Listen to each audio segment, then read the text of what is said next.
કરજણમાં જૈન મંદિરમાં મોટી ચોરી, 50 લાખથી વધુનો મુદ્દામાલ ઉઠાવી ચોરો ફરાર। કરજણ નેશનલ હાઇવે 48 પર આવેલી રાજ ઇન્ડસ્ટ્રીઝ પ્રાંગણમાં આવેલા શ્રી 1008 શાંતિનાથ દિગંબર જૈન મંદિરમાં ચોરીની ઘટના બનતા વિસ્તારમાં ચકચાર મચી ગઈ છે।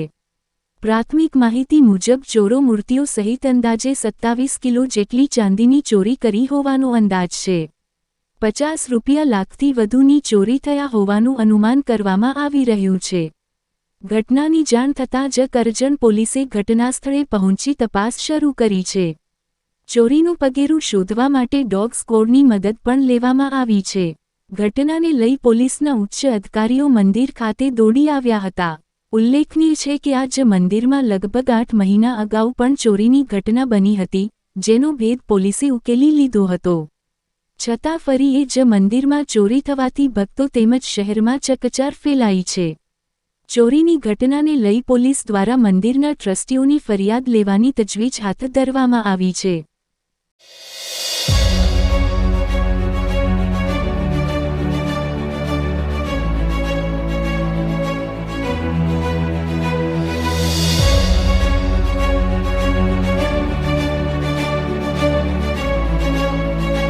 जिनेन्द्र श्री 1008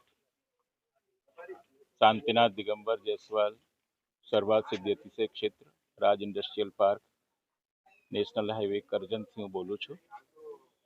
आज रात्रे आ दिगंबर जैन मंदिर में चोरी थई छे अने चोरी में लगभग 27.5 એટલે 27.5 કિલો જેટલી ચાંદીનું ભગવાનની મૂર્તિઓ અને ભગવાનને બિરાજમાન કરવાના સિંહાસનો ગયા છે। દાન પેટી 2 તોડી છે, એમાં લગભગ 2 થી 2.5 લાખ રૂપિયા જેટલી રાશિ હશે એ પણ ગઈ છે।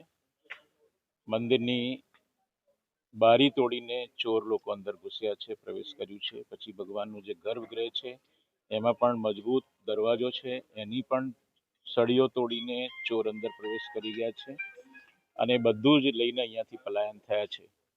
6 વાગે અમારા પૂજારી અહીંયા જે નિવાસ કરે છે રાજભાઈ જૈન, એમને અમને સૂચના આપી કે આજે મંદિર જ્યારે ખોલ્યું ત્યારે આવું જોવા મળ્યું છે।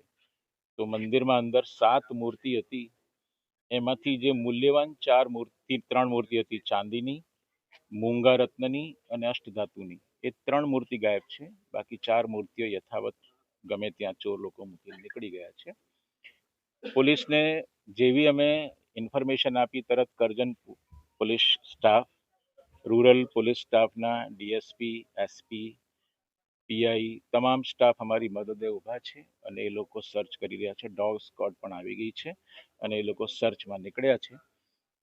અમારી જવાબદારી જે હતી કે ચોરને સત્વરે પકડવામાં આવે અને ભવિષ્યમાં આવા દેવસ્થાનોમાં, જૈન દેવસ્થાનોમાં આવી ઘટનાઓ ન બને એ માટે અમે ગુજરાત સરકારશ્રીને, બરોડા કલેક્ટરશ્રીને અને પોલીસ વિભાગને પણ નિવેદન કરીએ છીએ કે આવી ઘટનાઓ અટકે એ માટે પૂરતા પગલાં ભરવામાં આવે। અમે અમારી સુરક્ષા માટે સીસીટીવી કેમેરા લગાવ્યા છે, સેન્સર લગાવ્યું છે, પણ ચોર લોકોએ સેન્સરોના વાયર કાપી નાખ્યા, સીસીટીવી કેમેરામાં ફૂટેજ પણ મળતું નથી।